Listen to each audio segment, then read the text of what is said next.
અમદાવાદના ફતેવાડીમાં કેનાલમાં કાર ખાબકવાના કેસમાં પોલીસ દ્વારા પ્રેસ કોન્ફરન્સનું આયોજન. ત્યાં જઈશું સીધા લાઈવ.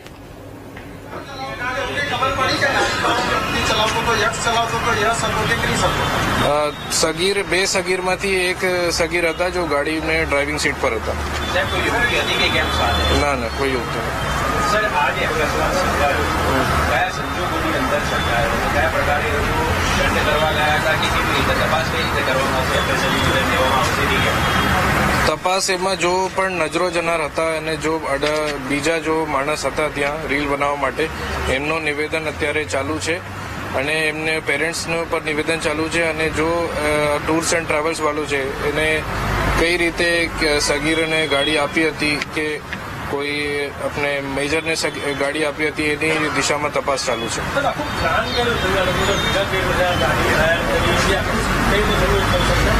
આ બધું તપાસનો વિષય છે. એટલે કે પ્રાથમિક દ્રષ્ટિ એવી છે કે 2-3 કલાક માટે ગાડી લઈને એમને ફોટો અને રીલ્સ બનાવવા માટે અને ઇન્સ્ટાગ્રામ ઉપર અપલોડ કરીને ફોલોવર્સ વધારવા માટેનું સબ કામ કર્યા હતા.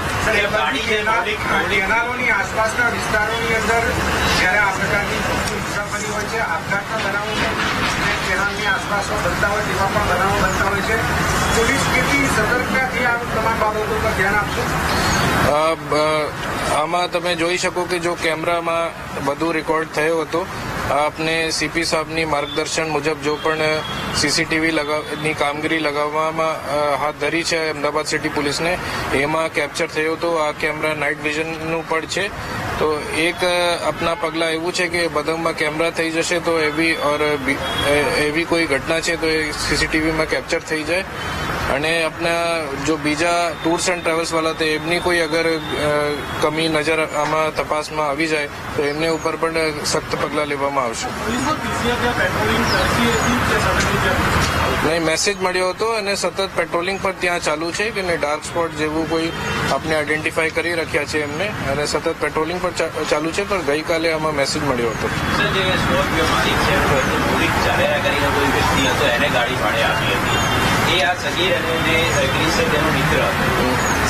આ બધું તપાસનો વિષય છે. કોને ગાડી આપી હતી અને આગળ કોને ગાડી આપી એ આ બધું તપાસમાં મળશે.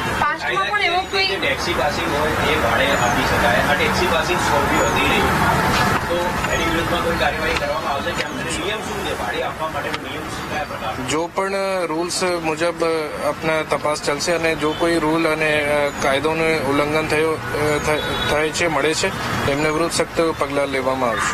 સામાન્ય રીતે રિવેન્જ કયા પ્રકારનો હોય જ્યારે પણ ગાડી ભાડે આપતા હોય નિયમમાં કોમર્શિયલ લાયસન્સ હોવું જોઈએ અને લાયસન્સ વગર કોઈ ગાડી આપી શકે નથી. જે લોકોના એક્સિડન્ટ થયા છે શું પહેલા બી આ લોકોએ આવી રીતે કોઈ ગાડી ચલાવવાનો પ્રયત્ન કે આવી રીતે કોઈ કર્યું છે? એનું કોઈ વિડીયોઝ છે, પ્રાથમિક જાણકારી એવું મળી છે પણ તપાસનો વિષય છે. અત્યારે તપાસ ચાલુ છે. માલિકી સામે કોઈ કાર્યવાહી કરવામાં આવશે? નિયમ વિરુદ્ધ, કાયદા વિરુદ્ધ કોઈ પણ પ્રકારનું અગર કૃત્ય થયો છે તો એમાં એમના ઉપર સખ્ત પગલાં લેવામાં આવશે. સર હાલમાં જે ગુનો દાખલ થયો એમાં કઈ કયા પ્રકારની જોગવાઈ છે કઈ કલમો હેઠળ अपना एक्सीडेंट रैश ड्राइविंग 427 जूनी 324/4 નવી BNS માં અને MV એક્ટ માં 177, 184 ડેન્જરસ ડ્રાઇવિંગ અને 199 એ સગીરને ગાડી આપવાની વિરુદ્ધ કાર્યવાહી જો છે એમાં આપના ફરિયાદ નોંધાઈ છે. 6-7 લોકો હતા તો તમામ સ્કોર્પિયોમાં જ આપ્યા હતા કે અલગ બીજા સાધનો લઈને આપ્યા હતા? જુદા જુદા 2-3 વાહનોથી આવ્યા હતા એવી જાણકારી છે.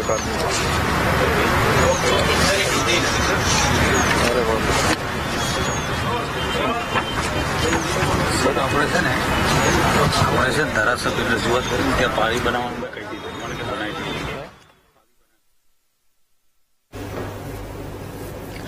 તો અમદાવાદના ફતેવાડીમાં કેનાલમાં કાર ખાબકવાના કેસમાં પોલીસ દ્વારા પ્રેસ કોન્ફરન્સનું આયોજન કરવામાં આવ્યું હતું. જેમાં ઘટના અંગે વાત કરીએ કે હજુ પણ એકની શોધખોળ ચાલી રહી છે અને આ સાથે જ 2 લોકોના મોત પણ થયા છે. ફાયર વિભાગ દ્વારા હજુ પણ કામગીરી ચાલુ છે. બુધવારે સાંજે કેનાલની અંદર ખાબકેલા 3 સગીરાઓમાંથી 2 સગીરી યશ અને યક્ષના મૃતદેહ મળી ચૂક્યા છે. તો ક્રિશની શોધખોળ હજુ પણ ચાલુ છે. ત્યારે ક્રિશના પરિવારજન હિતેશ દવેનું નિવેદન સામે આવ્યું છે. તેમણે રીલ્સ બનાવવાના ચક્કરમાં ઘટના બની હોવાનું કહ્યું હતું. રીલ્સ બનાવવાનું કલ્ચર દૂર થવું જોઈએ તેમ પણ કહ્યું હતું. તો આ ઘટના અંગે વાત કરીએ કે 2 લોકોના મોત થઈ ચૂક્યા છે અને હજુ પણ એકની શોધખોળ ચાલુ છે.